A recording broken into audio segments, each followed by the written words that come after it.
Hey guys, and welcome back to Trekyards. He is Commander He's Cockings. Captain Foley. And I think we discovered something kind of cool, which we want to talk about. What did we find, Sam? Well, we like a bit of the ships, fair to say. And this episode had a big ship. Not talk about that today. But inside the big ship, there's some Klingon ship. D7 ship. 7 of them. I think those eager to look and to see and to maybe Easter egg up, investigate and see. Turns out, Stuart, if you look at this shot, the Enterprise is about to leave. Didn't see the first time because it's quite a quick sequence. This is right after this is when they're doing the airlock. Lo and behold, second watch, as I'm obviously phrasal framing, instantly my eye looked to the left, Stuart, and we'll zoom in and enhance in a minute. There is clearly, visibly, without any shadow of any doubt, a D7. And above that is a bird of prey. D7 boom, yeah. And yeah, right above it is a bird of prey, yeah. Which is our first time seeing a bird of prey since Picard Season 3, fair enough. But before that, I guess since Voyager? Because there's none Enterprise. There was none of the TNG movies after Generations. Well, there was a retro bird of prey in Enterprise. But that's what I mean. There was no bird of prey like this bird of prey, right? There was no actual this has been a design that was so synonymous for decades, and it's just there. Yep, you can see it. You can see the wing broken off. The one wing is broken off. I mean, boom. They've recanonized it, as much as that's worth commenting on, as a concept. But boom, they put a bird of prey in Stranger Worlds, which means they have the asset in some form. Might be good enough for a hero, of course. But there it is.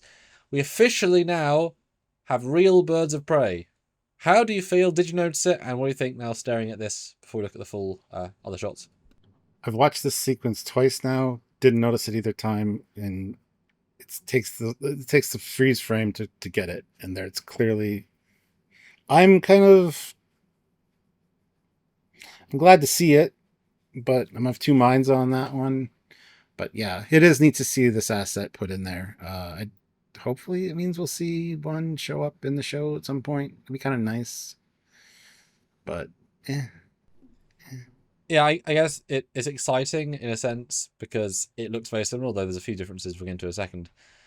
There's nothing in Star Trek 3 that says it's new, the bird of prey. I mean, it's a ship they have. It can cloak. That's as far as we go, right? And then we see Enterprise Zero, there are warship birds approach of no cloak. So somewhere in the in-between, there's a transition from non-cloaking warship birds of prey to cloaking scout ship birds of prey. There's a lot of in-between. This is obviously well before the cloaking, exchange. For the technology exchange of 2267 between the Klingons and Romulans. And we're going to ignore the Discovery cloaks because they sort of have, and they didn't even try to explain them really. So, visibility screens, blah. But part of the bird of prey is designed to work with the cloak. That's kind of part of how it was designed originally, and blah, blah, blah. So, in theory, it'd have to be a different design, but similar. Because it shouldn't be a cloak yet. I mean, nothing in this show is cloaked yet.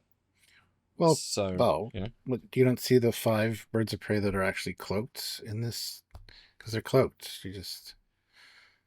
The scavenger ate them all cloaked. It's fine. They're there. Moving on. So we got a zoomed in image of it, and yeah, you can see the very clearly a bird of prey. The same markings on the wings, same design. They got the guns on the wingtips. One wing broken off. It's hard to dispute it, let's be honest. But they probably assumed nobody would see it. Just debris. I mean, it's the only shot I could see that has this, and I looked, as far as I can tell, every other debris shot is lit with D7s. Cool. I'm still fine with that. One curvy ship that I couldn't see that kind of like a 32nd century style, but low resolution, far away, dark, right? So the fact this is right in view, it's not background per se, it's very prominent once you see it. It's not shy. It takes effort and thought to put these things in because every asset is handmade in a show like this. So somebody made the choice to pull in an asset either from Egomos they able to license, from maybe someone made a concept model for Discovery or whatever, or just they made one over the weekend because it's not that hard to design for you simply and put it in. but it's intentional. Maybe it didn't. Maybe it got through it accidentally. The VFX supervisor didn't notice, but probably did. But it depends how busy they were, right? I don't know. Either way, we've got our Cannon Bird of Prey-esque design. Much earlier than Star Trek 3. My question, besides the next few frames, is there's obviously a ship below it, to the left, which has also got similar wings and guns, but has not got the same back. So, is that a Bird of Prey model that had its top ripped off? Because it's not... Looks like it. Yeah. It does look like a Bird of Prey. You got the shoulder blades. You got... No, that's what I'm saying. I don't see any shoulder blades. That's why I see a head kind of, but not the same head. I see wings, but I don't see the blades. Oh, I see the blades right there. Yeah. Oh. I mean, I see blades. Okay. I see shoulder blades. You see Wesley Snipes. You see blades. Both of them. Ah. Yeah. But that, again, intentional. There's two. Potentially. Mm-hmm. It's not. I don't think you necessarily call that a Bird of Prey if you know, from the angle. It could be something else, but the top one's clear. But let's go to a collage because, and I was kind of impressed by this, as the ship leaves, we pass two other wings, which are very much in frame, as you can see, much more high detail. So those are all 4 examples. Now, because we want to compare on, and they do change a bit, because look, this is the Star Trek 3 Bird of Prey, which is a bright green. It is never that color again, as in that's distinct. It's one tone, one note, cool. And then in the right of the DS9 model, where they actually make it more varied, and it's a different green, and the cloaking ring is now red. Like, the things that we know the Bird of Prey for is not always on the first film, weirdly, but everything else subsequent. So those are kind of 2 vibes. What you note about it is that the Bird of Prey that was clear on the top left, the top wings... Oh, unless it's flipped. Oh, I didn't consider that. So I assumed the top one was it standard configuration like it on the right. In which case the red is only on the bottom, not the top. Or is it flipped and the wing's been up? Oh, I thought that. Yeah. I was going to say, well, it's incorrect because the red's only on the top. But, I mean, maybe... Huh. Could be that way, because it looks like you might see the launcher there. I mean, it's hard to say. It could be up in, like, landing configuration for some reason. But, yeah, I don't think that's what was intended there. Although these other shots in the middle are very interesting to see the detail, the red and white feather detail on the bottom of those wings. Wow. It's the Umbrella Corporation's ship, I guess. But they're not exactly poorly detailed. No, look highly detailed, honestly. And there's even a little slit in the gun wing, which is not quite normal, but that's okay. Because it's going to be slightly different, right? Stranger Worlds never just one-to-one recreates anything. They just never do. But, I mean, it's clearly everything you want. The one on the left, if we assume that's the bottom, I think that's... Yeah, those are meant to be the bottoms because of the way the wing is angled. It's like a weird grill at the back and like a bigger back, like shoulder blade thing that isn't... I don't recognise that in the Bird of Prey because those things connect very simply and then there's inner bits.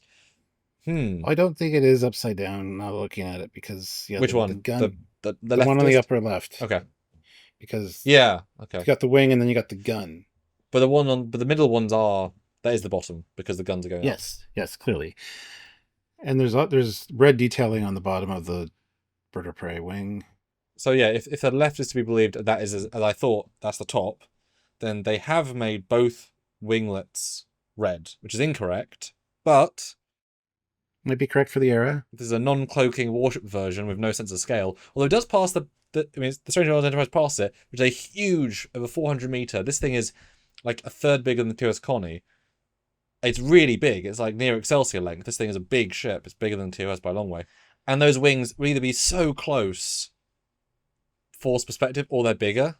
So I'd be very, very happy if this is a warship Bird of Prey, and it's got double red, and it's as wide as a Connie is long, and it's a warship Bird of Prey, similar vein to a D7. Because they'd have to be very, very close to camera to be that big, or they're just big, which means the ship's bigger. What do you think? Because bear in mind, guys, the one from Star Trek 3 is 12 officers and crew aboard, so... Yeah, that neck is one corridor, and the head is one room and then a lower room. very, very small. So yeah, so I'd be very fine with that. I mean, you know, no choice than to be, but it would make it distinct, right? They went double red for a warship version. It's more aggressive looking, I suppose. How do you feel? Would you be accepting of that? Yes, and I hope we see one later because it'd be cool for them to run into a big bird of prey that can't cloak. Because of course they can't, right? There's not even a concept of it. Yeah, yeah, that would be. Yeah, this is interesting. What a great way to like end the season. Just have the bird of prey show up. You know it would decloak in front of them. We got a sensor anomaly. Oh, Oh yeah. I mean maybe, but or you know, it's like behind a moon and it suddenly goes, and it's like, oh, it's one of the warship birds of prey, which I can imagine since it's sort of consistent with the D7 design, it would be like, oh, they're the faster, all the power of a D7, but more maneuverable. yeah. Well, great little find there. Glad you noticed that because I didn't on my watch throughs. It's both subtle. When you see it, you can't not notice it because it's such a distinct shape, color, vibe. Detail is actually pretty good. And now we know they've got one. You can see it. Which, if everything's intentional, which hardly ever is in these sorts of things, then the reason they use the Discovery Bird of Prey in episode 3 was a choice to show it was old tech. Because they had this. And it means it's probably going to see it again because, again, they have it. So why the hell wouldn't they use it? Yeah, and I'm hoping that they do. Yeah. Well, guys, comment down below if you noticed this, what you think of this, your thoughts on this, all the things down below. That's what the comment section's for interacting with you guys. But you can do that in another way. Make sure you subscribe to the channel. Click the notification bell icon so you get notified when we go live and when we do edited content. And if you want to join us live to discuss things like this and put in your 2 cents so we can interact with you in real time, please do so. We really appreciate it and it helps us out immensely. And if you want to support what we do here and all the time, then Patreon is a great way. It's monthly, or join the channel, also monthly. Both add up wonderfully. Let us do what we do and find stuff you have not seen. Just saying. Or one-time supports via super chatting during any video, super thanksing on any other video, because the super chat is on a live, but any live, DCS, or PayPal, Trekyards@hotmail.com. It all adds up, and thank you. So until next time, he's Commander Cockings. He's got a Foley. Bye, guys. Bye, guys.